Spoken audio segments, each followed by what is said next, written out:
Okay. I'd like to call to order the meeting of the Tompkins County Industrial Development Agency for August 13th, 2025. Welcome, everybody. We've got quite a few comments submitted. I'll go to the blue sheets first for people to come up and speak with us. Teresa Alt, welcome.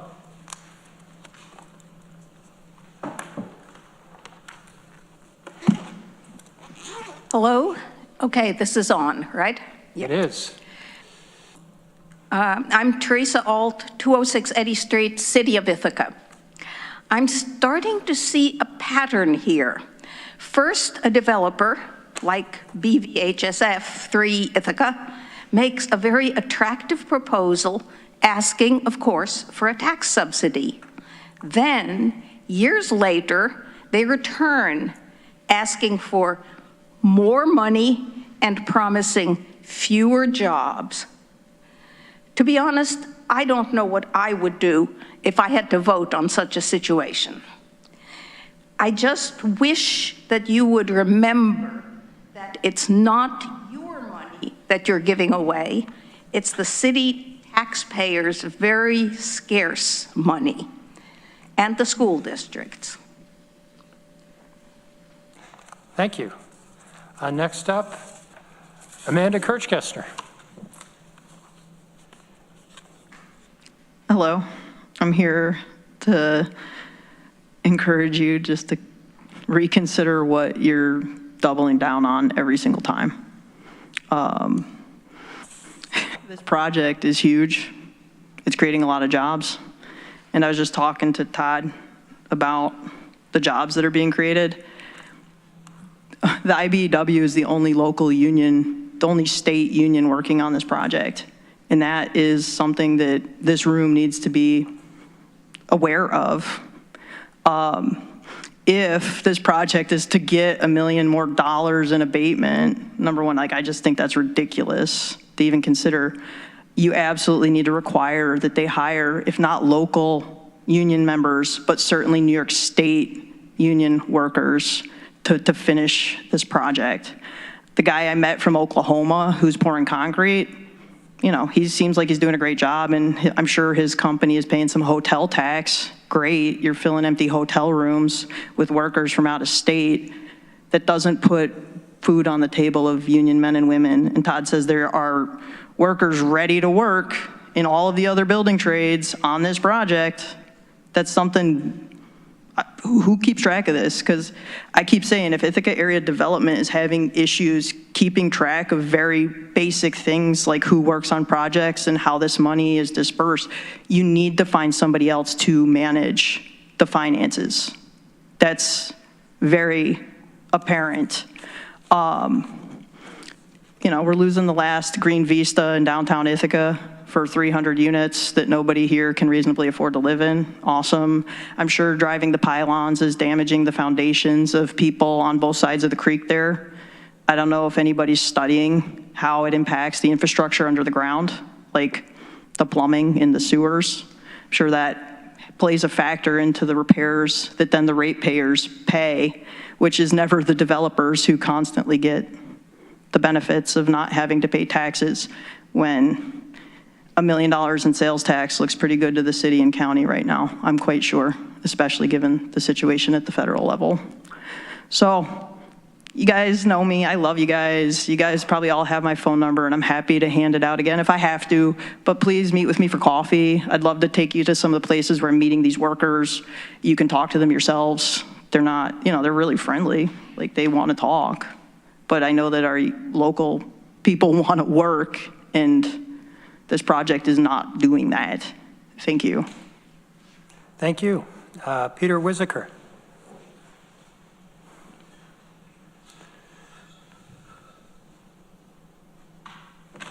My name's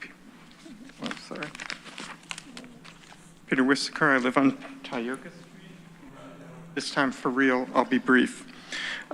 Please decline the request from PeakMade and its billion-dollar private equity manager owner, Blue Vista, for additional sales and use tax relief. The $1.3 million they are seeking to avoid paying is just 0.65% of the cost of the project. And while I recognize that individual costs in projects like this accumulate rapidly, as our developers here all know, at this point it's safe to say they can afford to shoulder this cost better than the county, city, or state, all of whom are quickly descending into various stages of financial crisis, or if you want to be Dante-like, financial hell. And I would urge you to remember also short-term expense because it's sales and use taxes, not a 10-year payment. This is money that would go into the public coffers in the next year or two. And remember that while we're asking them to pay $1.3 million, in fact, most of that or all of it will probably be deductible given the recent passage of the spending package through Congress, so it won't be quite as dramatic an expense for them, even knowing they may have to pay some interest on it. Finally, I just want to thank you for spending some time talking about Asteri last time. It's obviously really important. Thank you. Mike Sigler, welcome. Hi, can I stay here? You can stay there. All right.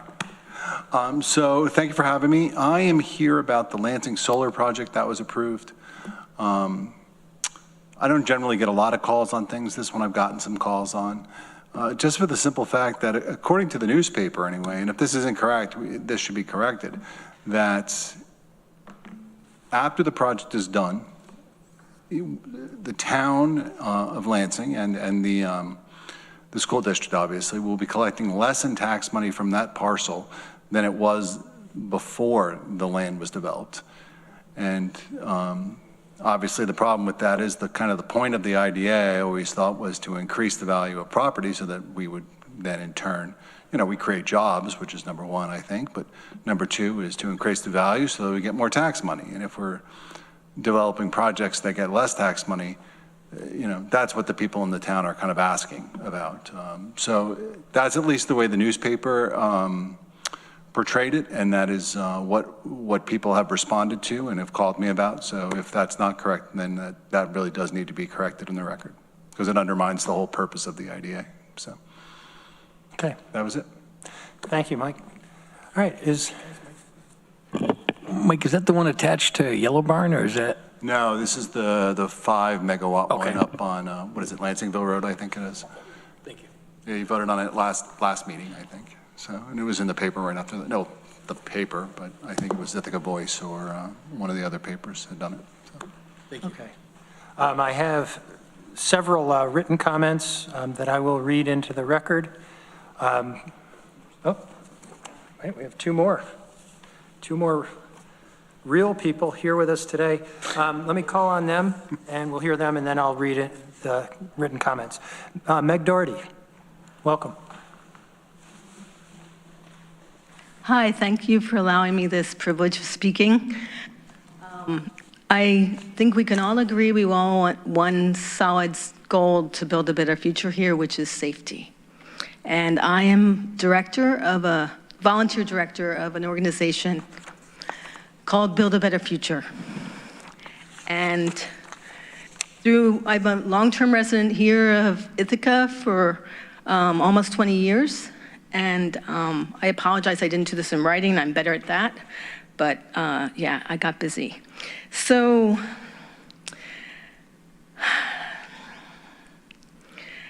I just want to highlight a very personal part of how crucial any money for social services is.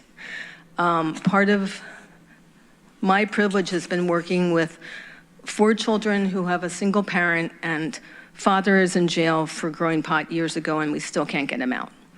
And taking them to the library that has amazing resources, which if they lose their residency in Ithaca, they will not have that capability to walk there. I want to talk about my friend Dave, who happens to be a houseless person. And he has a great bike system, and he gathers cans, and he comes and gets mine. He also has a TBI. And Code Blue is great in the winter, but there aren't resources in the summer. And I suspect most of you know all this. So I just wanted to keep highlighting how every single dollar is so crucial. And my main goal in doing this is that I don't want to cry, because these are the people I love and the people I know. So I'm here because 2 p.m. on a Wednesday, they can't come. And so I just want to say, like, there's so much I don't understand about some of this, but there's a lot I do understand. And $1 million may not seem like a lot, but it's so powerful just to keep putting that back and solving these things that lead to better safety and need that we can walk around and not have people sleeping on streets and children who become addicted to drugs. And I hope that's my time, so thank you. Thank you. Siobhan, did I pronounce that correctly? Siobhan. Siobhan, welcome. Thank you. I came here today to talk about the IDA. In specific, I currently live in Varna, so I have to travel down that hill every day. And I just thought to myself, I should have recorded my trip down the hill today, because that hill is dangerous. And you're talking about cramming more housing into a back corner where it's already flawed. The walk spaces, the crosswalks are dangerous for pedestrians that are stepping right out there. I can barely stop. If I hit someone, it will not be my fault. It will not be because I wanted to. It's because it's dangerous. How do you stop? You're just gonna add more apartments and parking back there? This doesn't make any sense. I came here, I think the last time I said, and I'm gonna keep using this word, people are suffering outside, suffering. You all are in here talking about millions of dollars. Millions, $1 million. We're outside rubbing 2 pennies together. Pennies are no longer being made. Thank you. Thank you. Okay, I'll go to the written comments, and first is from Judith Hubbard. Dear Tompkins County Industrial Development Agency, I am asking that you read this letter during the privilege of the floor at the next IDA meeting. I am writing in reference to the request by Peak made for increased sales tax relief for their State Street Apartments project. I urge you to vote no on this request. City, county, and school district budgets are currently stretched beyond recognition, with the prospect of more shortfalls to come due to federal budget cuts. Local homeowners and residents are feeling the squeeze through a combination of increasing taxes and overall financial uncertainty. And yet, these same homeowners and residents do not have the ability to come to the IDA to request tax relief. That is a privilege reserved for companies like the billion-dollar private equity firm Blue Vista, which owns Peak Made. Much of our county budget comes from a combination of property taxes and sales taxes. Peak Made is asking to be let off the hook on these taxes, and a large share of their request has already been granted. But this is a zero-sum game. The money that Peak Made does not pay will have to be made up by someone else. That someone else is the residents and homeowners who make up the fabric of this community. In fact, those residents and homeowners are already carrying an increasingly unfair share of the tax burden. In addition to tax relief given by the IDA, the recent budget kickoff document from the City of Ithaca demonstrates that our property taxes are weighing more and more heavily on residential owners and less heavily on commercial properties. Between 2020 and 2025, a median homeowner in Ithaca saw a property tax increase for the city of 61.5%. Over that same time period, city taxes on a median apartment building rose only 27.5%, and a median big box store saw an increase of only 3.1%, well below inflation. Even as our needs have grown, the share of taxes contributed by commercial owners has dropped significantly. This difference is a result of our assessment process, so we can expect similar discrepancies across county and school district taxes. Abatements further exacerbate the issue. In other words, we are already giving tax relief to commercial owners at the expense of homeowners and residents. We all pay taxes to support the institutions that make this county a special place to live. Let's make sure that the tax burden is distributed equitably. That means no tax breaks for billion-dollar private equity firms at the expense of residents. I urge you to reject Peakmade's request. Thank you for your time, Judith Hubbard. I then have a comment from Todd Kurzweil. Pull the strings on Asteri. You must activate your oversight now. Talk with adjacent neighbors from multi-stakeholder groups.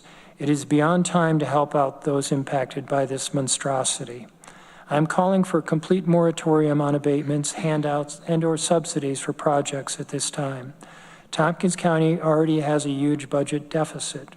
Fixed income residents are being impacted by your projects in many ways. Please formulate something to vote on that the public can see where you stand going forward into both relationships to Asteri as well as budget deficits in Tompkins County. Todd Kurzweil. And then I have a comment from Masha Raskolnikov. To whom it may concern, I'm an Ithaca voter / resident / homeowner, and I'm writing to ask that the building project by Peakmade / Blue Vista not receive the massive tax relief that they have requested. I don't get tax relief, and believe me, I'm struggling to pay my taxes too. Please listen to the voters on this. No more tax break for Peakmade's State Street monstrosity. Masha Raskolnikov. And then from Brooks and Judith Mencher.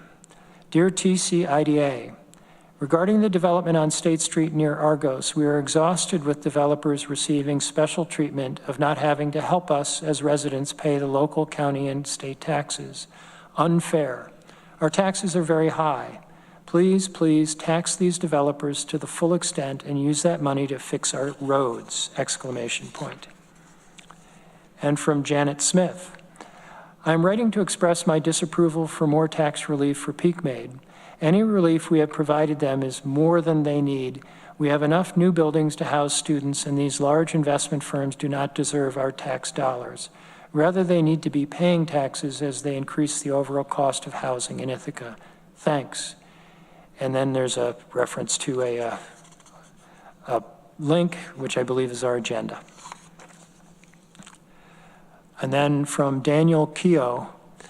Hello, I'm a local taxpayer and am appalled at how many sweet deals that big developers get with tax abatements.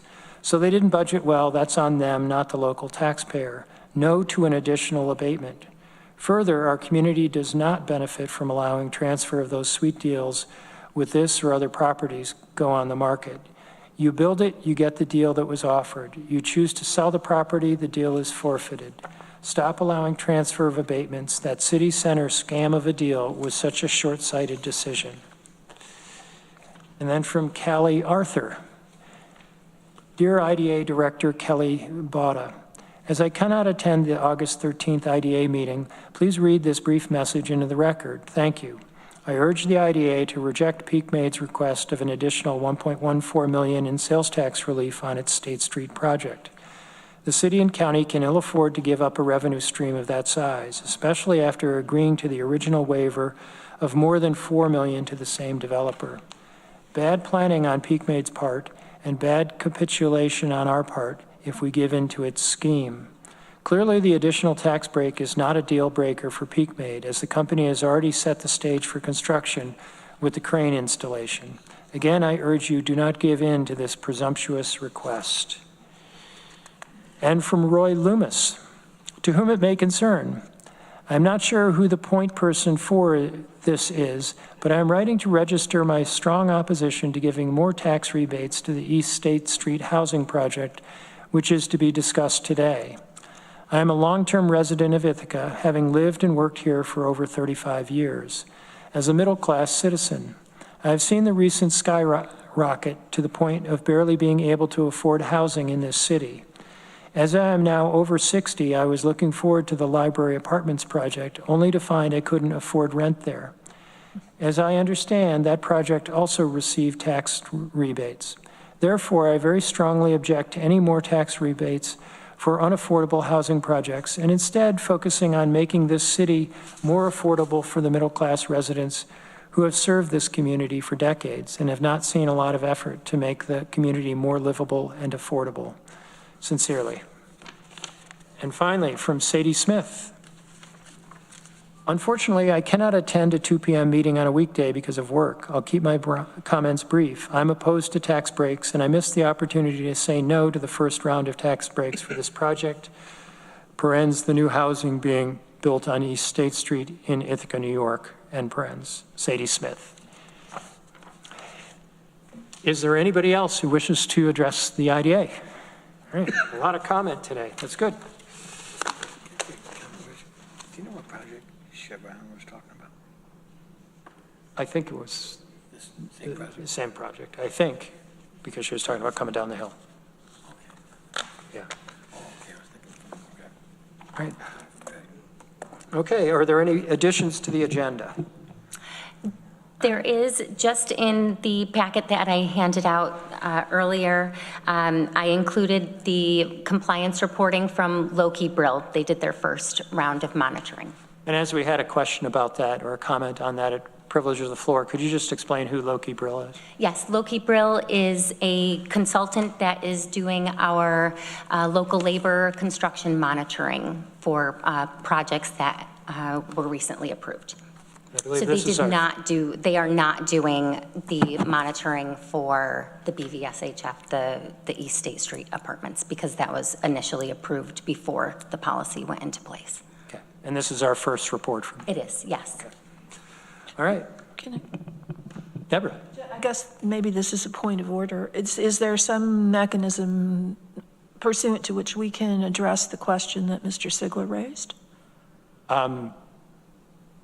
Sure. Because that's concerning if that is in fact the case. Why don't I raise that during Chair's report? Thank And you. we'll talk about it. Okay. And I just would mention, I do anticipate we will have an executive session today to discuss negotiations on a proposed project. I don't anticipate taking any action after, but we'll get there when we get there. First item of business is the BVSHF 3 Ithaca LLC request for modifications, sales tax exemption and job creation request letter, which is on page 2 of your packet. Kelly, do you want to introduce this? And I see we have a guest with us. Yes, so with us today over Zoom, we have Mr. Jeff Githens, president of Peak Made Realty. And in your packet today, you do have the request for modifications to the currently approved project on East State Street. The total cost of $176,604,417. Gross amount of the cost for goods and services subjected to the state and local sales tax is $70 million. $68 million of those goods and services coming from the general contractor, and $2 million of furniture, fixtures, and equipment directly purchased by the company. This is an estimated tax benefit of $5.6 million versus the $4.4 million that was previously approved. Additionally, due to the centralization of property management roles, they are requesting to change the permanent job count from 10 to 8. There will be on-site staff, including contracted employees, and Mr. Githens will explain more about that. The board does have the ability to approve the modification of the job count, and the request for the increase of the sales tax and use benefit will need to move on to a public hearing because it is a value of more than $100,000. And for that, I'll turn it back over to you and to Mr. Githens to give a summary and explanation of the request. Welcome, Mr. Githens. Good afternoon. Good to see everyone again. Yeah. I will just briefly summarize what was just shared with the group. Before I do, just a few, I guess, responses to what I heard in the public comment section. First of all, just for everyone's knowledge, if you're not aware, we are well under construction with the project. You probably see the tower crane, which went up a couple of weeks ago. And most of the foundation work is complete, and I want to talk about that because someone mentioned impact to surrounding foundations.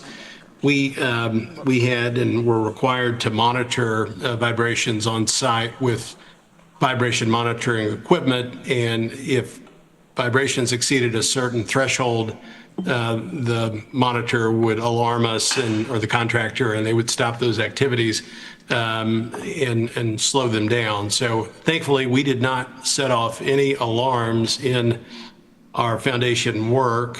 Most of that pile driving is now complete. So there's, to date, there's been no impact to surrounding foundations or infrastructure, and we have not, we don't expect much more of this pile driving work to continue. It's mostly complete. So hopefully that calms some nerves.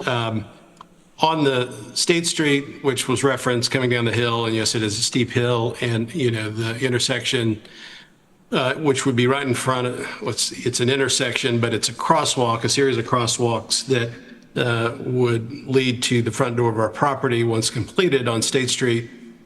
State Street was repaved and widened, I guess, 18 months ago, and we worked with the city to then add a bus stop that would be right at our front door as you were coming into downtown or going up the hill to the university. And so, in our opinion, there's been a lot of great street improvements with that mitigates the impacts to pedestrian safety. We think, it's very appropriate what has been done and has enhanced, pedestrian experience in front of the project. So I wanted to give that bit of clarification. So I'll talk, let me talk first about the job. I'll do it in reverse order. And then we can talk about the sales tax request. Our original application, where we submitted the criteria for qualifying for the benefits the IDA has provided, required us to put down the expected number of full-time employees, which we did. And at the time, our payroll or our staffing plan had us at 10 employees, and that was in 2021. So here we are 4 years later, and we have evolved as the rest of the world has in using a combination of things, including technology and AI, to centralize certain functions. And so as a company, we have centralized the role of an assistant manager to, it is an employee, but it's not an on-site employee, and it's an employee that manages multiple properties in an assistant management role. And so that, was the relocation really of one employee from being on-site to being regional and managing multiple properties. The other is, with AI, and we're adopting it, every day in new ways. A lot of our leasing function, first line of interaction with a prospective resident is through AI. It's through both a bot that responds to inquiries and schedules visits for property tours, et cetera. And that has revolutionized our leasing staff kind of model in that we can really remove the depth of leasing employees because we can do it more effectively and actually better with AI, and that you don't have to worry if someone's following up or not. AI is always on point. So those two instances have driven our full-time employee count once the property is open from 10 employees to 8. I will add during construction here over the next 2 years, we'll have hundreds of employees from the region who will be working full-time on this site. So while it's not permanent employment, it is a tremendous, construction project for many in the area during these 2 years. And then outside of our own employees, we won't perform everything ourselves on site. We will be contracting with local landscape firms, HVAC, maintenance technicians, trash services, security firms. So there's easily another 10 to 15 full-time equivalent employees working in other organizations, not full-time on our project, but in serving our project. So the job creation goes beyond just, our own staffing and payroll. So that hits the request to reduce the full-time employees from 10 to 8. Glad to answer any questions, or I can move on to the sales tax request. What's the will of the You have a question, Todd? Yeah, Jeff, so those jobs you're talking about, you're going to have those other outside jobs no matter what, you know, as far as keeping the place upkeep and everything. Yeah, regardless, we the two can't jobs- replace those services The two with jobs that are being technology. reduced from the application are jobs that were on the application that you were going to create, though. That we were going to create as employees of the property, that's Yep. correct. Okay. Yeah, why don't you move on to the sales tax question? Sure. And this is a function of truing up our budget.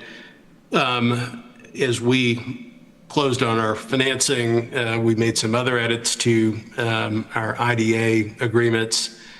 We had not yet caught up to the allocation of our total budget that was sales tax eligible. And so we had our contractor go back and audit, materials and equipment that would be eligible for sales tax, plus our own direct purchases. And that was let's call it a truing up of our budgets. Even though the total budget was known, it was confirming the sales tax impact. And we felt, look, we wanted to, request the true up in the sales tax benefit. It's not a taking from anyone. It's simply, reducing the tax on goods that are in addition to what we thought we would be purchasing originally.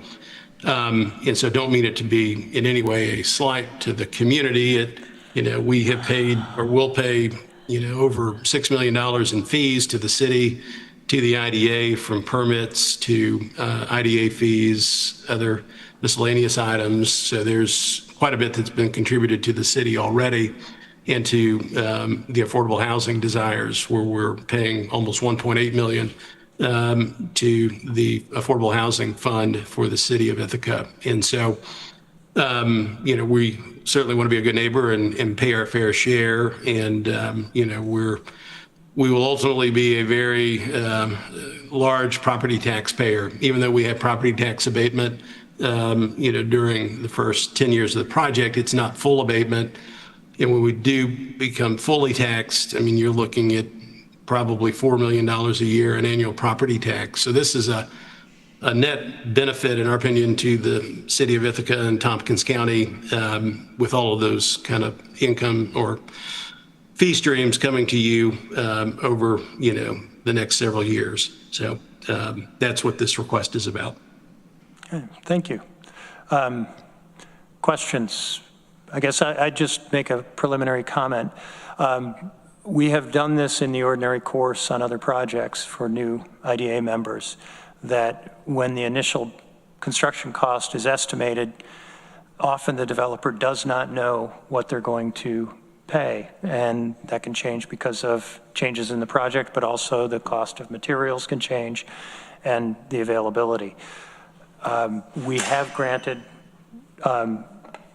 amendments to increase the sales tax and the mortgage tax in prior projects. So this is not a unique or novel request.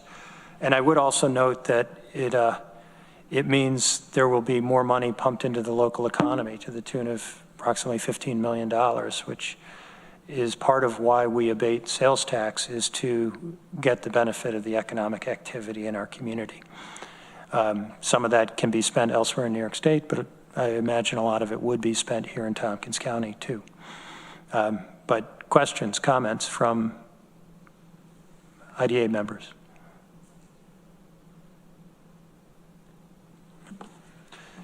Sure. Yeah, have you heard all the people speaking up about this, opposing, I think everybody opposed it, that had letters sent in and here in person. I personally have a hard time knowing that there's going to be 2 less jobs that you had on the application than was originally said, and asking for more money on top of that. So that's a tough pill to swallow. That's just my comments. I guess I would suggest that we treat the 2 requests separately. And I have some concerns on the jobs request. I will go on record. I'm okay with the amendment of the sales tax This is, as I said, an inducement for economic activity in our community and increased buying locally, at least in New York, but also here in our community. And it is, if they had come in with a full price at the beginning, this abatement, this sales tax would have been granted at the outset. You know, if they'd come in with a $170 million price tag, they would have estimated their construction cost, and on those materials, we would have granted that abatement. But I guess I'd welcome comment from others. Jeff?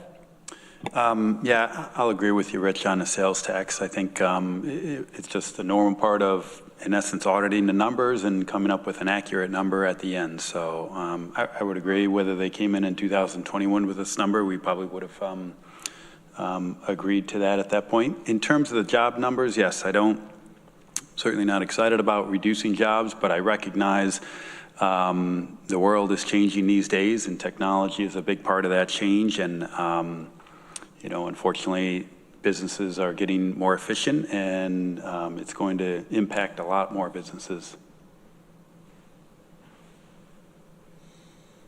Deborah? I understand that on the normal course, this is what we do. We're not in a normal time. We're not in normal circumstances. This is a 25% increase in the sales tax incentives. And given the situation that the county and the city and the school districts find themselves in, I just can't support it. So I'll be voting no on that. Anybody else? Todd? I agree with Deborah's comments too. Greg? What's the true impact of sales tax that the county, city would receive from this? It looks like it's 1.14 million differential. So that's what they would pay in additional sales tax? If they, I mean, Yes. some of what the impact, if we say no, could be to drive purchases out of New York State. So you might not see the full benefit of the sales tax, but some of it. But locally, it's half of it, right? So it's Yeah. 4% of it. So Yeah, I'm sorry, yeah. So it's like $600,000 differential. Okay. So we're approving abating 600,000, but essentially because we're abating the state's portion as well? Yeah. Okay. And then in terms of just procedurally, in terms of the jobs component, what's the mechanism, or what's dropping it from 10 to 8? Are we just acknowledging that, or? Well, Kelly, you can correct me, or Russ, but my understanding is that we would be amending their application to show 8 jobs instead of 10. And that's why I'm not sure we want to do that. I think if we carried it on the application as it was originally, you know, this is something that could be done by the IDA in the future, but we don't have to really address it today. It's a question for. Yeah, Rich, to answer the question that was raised, if I may, just quickly, if the board is wanting to accept the change, it would be a relatively minor change to the underlying documents to change that number from 10 to 8. And with respect to the sales tax exemption request, if you recall, and I had forgotten about this, frankly, that the board had previously adopted a policy, nothing to do with this project, that if there was an increase over $100,000, we'd have to go to public hearing. So if the board is wanting to send this to public hearing, we can do that. You're not obligated to do anything thereafter. So what would that motion look like? That would just be a motion to have a public hearing? That's correct, Deb. I guess some of this begs at least the question, if it's lost 2 jobs in how many years? When was this first proposed? 21, I guess? 21. So if it's lost 2 jobs in 4 years, what's it going to lose in another couple of years when we get that much further down the road? I think that's one concern I have. And I have to agree with Deb as well. We're at different times. And I think the comments we've heard today are tip of the iceberg. I think we send this to public hearing, we're going to hear a lot more of this, and a lot less, inclination to approve it. I mean, I wasn't here in 21 when this was first Neither was approved. I understand what you're saying, Rich. The matter of course is they come back and it's okay, but it's Okay. Yeah. Okay, Jeff? So I would add, so Jerry, good point on the jobs. I would add though, if we do reduce it from 10 to 8, so they're now locked into 8, then that means if they don't meet that, because they've reduced it further, a future board can take action. So I don't necessarily see that, they can continue to reduce it. It gives the future board the ability to rescind it because they're not meeting their job requirements. Yeah, that's exactly right. If the board is wanting to accommodate that request and they go from 8 to 7 or come back and you would not change the board's contractual right to recapture in the future. It just would be a modification of what was approved, prior to this meeting. Yeah, and that, if you don't mind for me to address that, that's exactly right. We're trying to be realistic and transparent about our staffing plan today. It's clearly different than what it was 4 years ago. And so if it is reduced to 8, we know we have to comply with that, and we will. Right now, if we had to comply with 10, we would be adding staff unnecessarily to comply with that, given, the evolution of our business. And so, again, trying to be transparent with how we would see staffing this ongoing. And, so this is in a way just asking for approval of a change condition, which is, impacting every business globally, in using technology and using other ways to operate more efficiently so that we can all keep our lights on. I mean, it's nothing more than that, and just trying to match reality with the IDA application. Okay, Deborah? Yeah, I guess I'm not as put off by the request to reduce the staffing. I think that that's something we're seeing across industries all over the country, if not around the world. So I don't have a problem with that. I do have a problem with the money. Okay, Duxon? It's funny, my inclination is currently the opposite. Of course. Why they sit together over there. Yeah. We plan this stuff. And that's because the shift at the IDA has gone away from job creation, maybe not away, but we've opened up the mission to include housing development, which I'm very happy about. And to Rich's original point, I think the sales tax abatement is more routine, and whereas the job requirement is in line, again, with the mission of the IDA. And I know Rich asked us to consider them separately, but I can't help but entangle the two in that it is easier for me to support the sales tax abatement if I know that those 2 extra jobs will be created. Also, I use AI every single day, so I'm not averse to using it, but what it's done for me is make me a more productive programmer. So I write more code every day, and there probably is a limit on how much quality property management one can do, and leasing management, but at least anecdotally, I know that I have friends who wait for things to get fixed in their apartments. We know very well that Asteria, not to compare the two, but they have property management issues. And so, a long way of saying that my current thinking is to support the sales taxes and not the job reduction. Greg? How many units in this project? It's 370 units. And how many beds? 518. Market rate? Yes. They paid into a housing fund. Yeah, so I guess, in terms of employees per unit, is 8 a reasonable number? I mean, at some point, we have to start using industry metrics rather than personal feelings. That's a fair question. Do you need Do you need one per 50? Do you need one per 30 units? Do you need one per 40 units? I would say in this application, 8 is reasonable. 8's reasonable. Right, so, In my experience, I would say that that's reasonable. yeah, and your experience is 40-plus years of property management? Okay. I mean, if there was somebody in the room that I would ask for a metric, Jerry would be the guy. So I think as it relates to job creation, we've got to start to think, these aren't necessarily manufacturing jobs. These aren't, high-tech jobs. This isn't a company that's coming in to create jobs. The byproduct of housing, which is the primary goal, is that there are some jobs associated with it to manage the housing. So I have no issue with the reduction in jobs.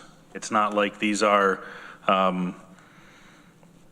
it's not like this is a job creation activity, right? Yes, it's going to create new, but it's also going to create 518 new beds. Yeah.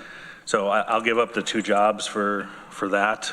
And if it means that they have 2 less people on their payroll and their rates are a little bit more affordable, And I'll capitulate on having raised the question to begin with, especially in light of Russ's and Jeff's explanation. So, I mean, I'm not going to fight that one either.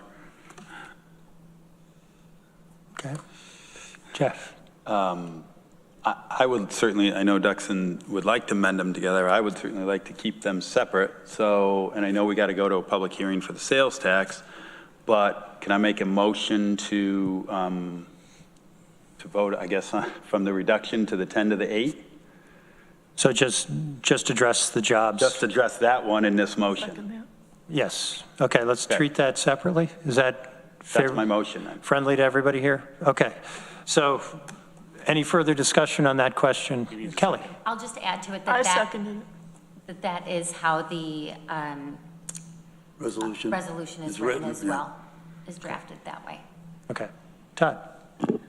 I understand what everybody's saying here, but just to be on the record, I would be opposing both because I don't think it's right to come back for more money with the motion on the floor. I don't think it's right to jobs are jobs and to reduce 2 jobs and I think that, like Duxon said, the 2 are interchanged no matter how you'd look at it. The reduction of 2 jobs is 2 jobs. Yeah. I guess typically I'd say I'm not in favor of kicking the can down the road, but in this case, I would be okay deferring the jobs question until the project is complete. I mean, it just sits there as 10 on the application. If they're indeed only going to have 8, that question can be addressed as they're closer to completion. But if the will of the IDA is to address it today, we can. I think I made a motion. I think Deborah seconded it, so. Okay. Yeah. I would assume that the developer would like some certainty on something. Okay. Further discussion? Are we ready to vote? And this is on the request to reduce the jobs from 10 to 8. Duxon? No. Deborah? Yes. Jerry? Yes. Jeff? Yes. Greg? yes. Todd? No. And the chair votes no. I think that's 4-3. It passes. Okay. And then what's the will of the IDA on the request on the sales tax? The motion that we would consider, I believe, if somebody wanted to put it on the floor, would be to send this to public hearing. Do we want to get a public hearing on this? If that would make people feel better about voting no, sure. Well, with that, we need to because I think it's we do anyway, an right? increase of over $100,000 Yeah. in benefit. I'll make a motion to move it to public hearing. Just point of order, though. We could just say we're not going to take the request to public hearing. Yes. Yeah, okay. But Jeff has moved to go to public hearing. Duxon seconds. Discussion on that question. I would certainly vote to send it to public hearing. Okay. We don't lose anything by getting input. Okay. We're going to get input, I think. Okay, I'll call the roll. Duxon? Yes. Deborah? Yes. Jerry? Yes. Jeff? Yes. Greg? Yes. Todd? Yes. And the chair votes yes. So that'll go to public hearing, and we will get more input. You know, I would comment particularly on one of the longer letters that we got. There was a lot of discussion about city and taxes. And I do want to just not let the matter go without indicating that part of what the IDA has done in our community is to substantially increase the tax base. That if you're talking about a 61.5% property tax increase on residences in our community here in the city, it would be much higher if we did not have all the development that we've had through the IDA and the property taxes we're receiving from those projects, you know, over the last 20 years and more.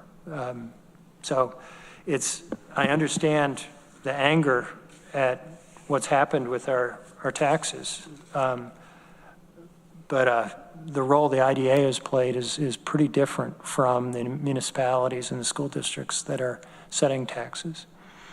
So I just didn't want to let the moment pass without saying it. You know, that's, if you don't mind me to follow on to that, and just to give you some real numbers, the property that we're developing has a current tax, meaning it was a surface parking lot that had at one time a small manufacturing facility, but that had left Ithaca many years ago. It paid annually around $61,000 in property tax. Yes, we do have a tax abatement, but our first couple of years of taxes will easily be, you know, $300,000 to $400,000. So yes, we have abatement, but wow, it is a lot more tax revenue to you than you would have had this land stayed as it was, for what it's worth. Yeah, no, thank you for that comment. Okay.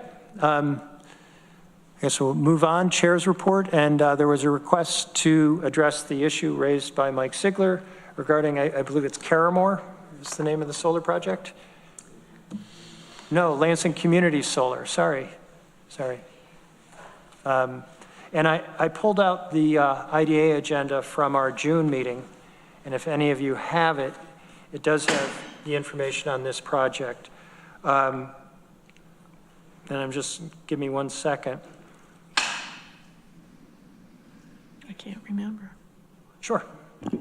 Mike, so what was the... See, now I'm going to have to look it up. Yeah, I'm trying to think of what you were bringing up earlier, if you don't mind. One sec.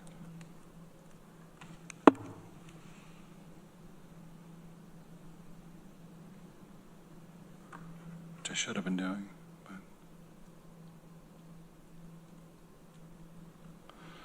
All right, let me do Google.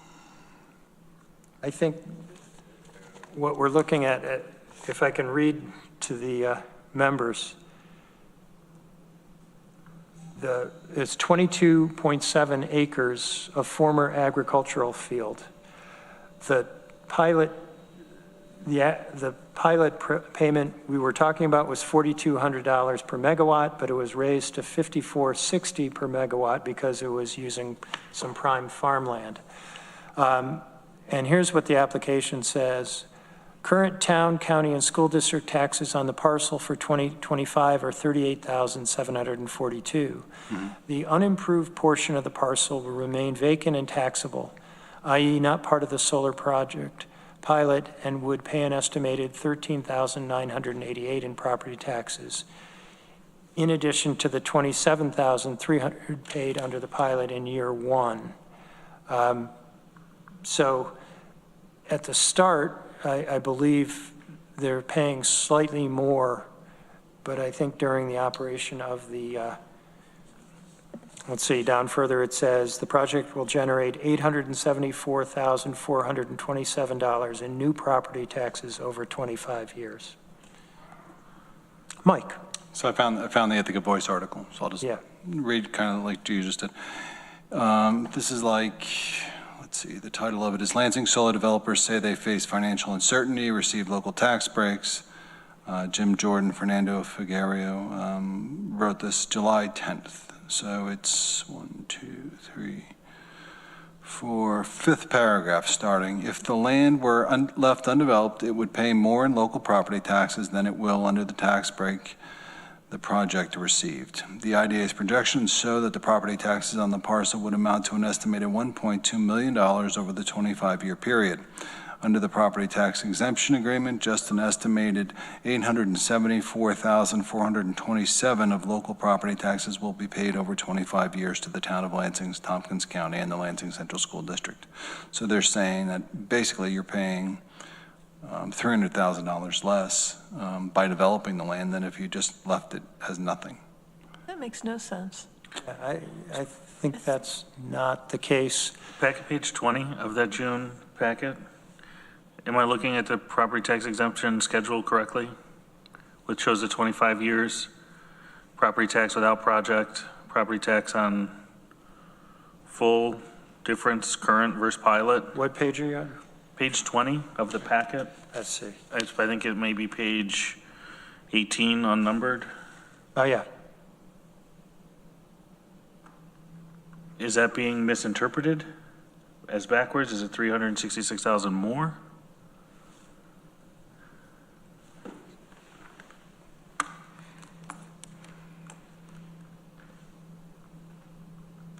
Sorry, I'm trying to get there.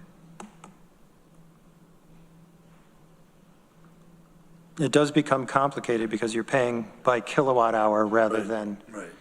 It changes the way you're assessing it, essentially, right? Yes, and that's coming not from us, so. Right, and I did it based on the new policy with prime ag land. Right. So I really can't believe that if it being vacant ag land, that they would be paying More. right, more than. So it shows on this chart, property tax without project, Yes. 1.2 million. Estimated pilot, I'm assuming is 874. That's during the life of the pilot, though. Right. That's during the life of the pilot. So the So then real it says question is, property tax on full, and I'm guessing full means property tax plus pilot? No, that would be on full assessment. full would be the property tax when the pilot is over, Right. and they're paying whatever. Oh, on full, okay, I see Yeah. what they're saying. So then the difference in current versus pilot is a negative 366,000? And I'm thinking that the column with the property tax without project is on the entire Yes. parcel and not just the portion that is occupied by the project. Because that's what It's- Rich read, that there's 13,000 that's still going to be coming from the unused. Right, so I think this is an incomplete analysis right there. So pilot versus full taxes. Property on tax. So does the property tax on full, does that, what is that? The third column? I believe if it weren't to be Abated. assessed as, right, the ag land, Oh, if it was on full. full assessment. June. You know, what I would suggest is that we defer this to our next meeting, but we put it on the agenda.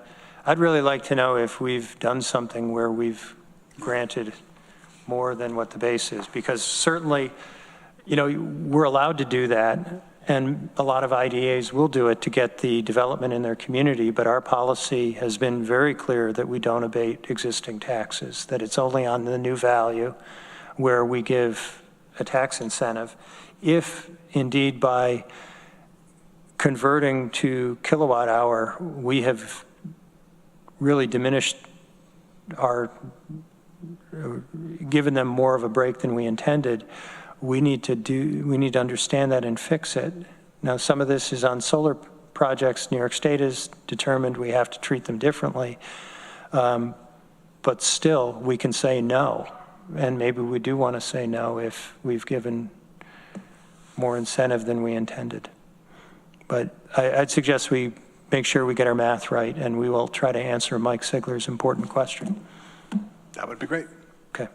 Thank you for bringing it to our attention. Yeah, thanks. No problem. I emailed the article to Deb and my colleagues, but they should forward it to you. So I didn't have all your emails, sorry.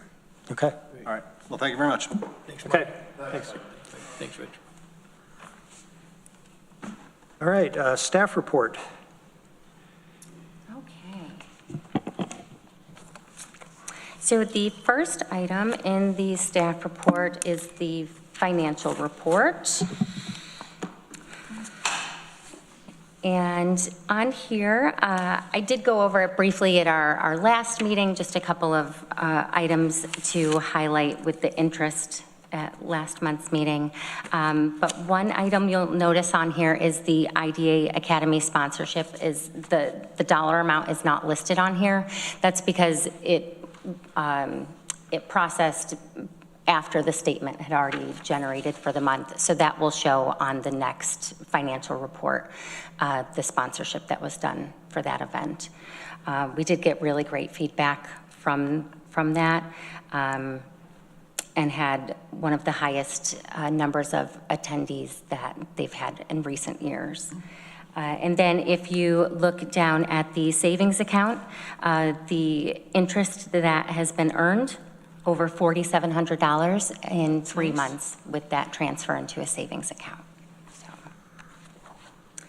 if there are any questions on that? Any questions? Okay. Okay. All right. Now we move on to the Loki Brill report. Yes, so the next item, Loki Brill did their first monitoring, and the project that they visited was the Caramore Solar Project. So just a brief explanation on these different reports. The first one you have, you've got the project status report, and this lists all of the jobs that they are currently reporting on, the status of them, if they're active, coming online, on hold or canceled, and it shows the most recent dates that they inspected the project and other details. There is also the monthly inspection report, which it just goes over their monthly site visit to each project and the workers that they inspected. And it lists the contractor and how many workers were checked. And then the summaries report, and this is just a breakdown of the monthly and the overall compliance. Very happy to share that the project is in 100% compliance, and there were no exceptions. So if there are any questions on that, there's not really a whole lot to share with that project, but I will say that Kevin, who did the inspection, said that the site was very organized. They had a binder with photocopies of all the contractors' driver's licenses and their information in there, so they were able to reference that and see the contractors on site. So they were very happy with how well that was going for their compliance monitoring.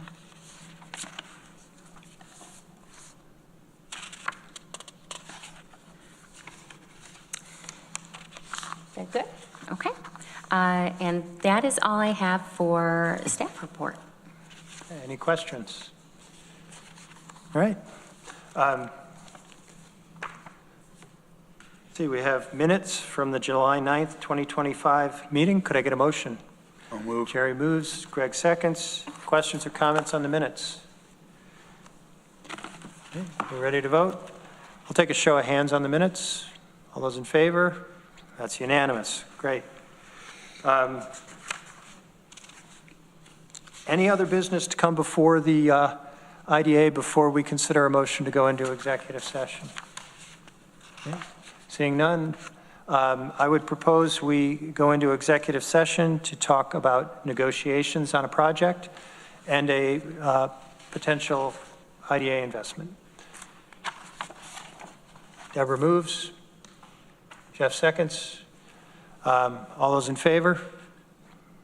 That's unanimous. All right, we'll take a short recess to turn off the cameras and to get ready for executive session.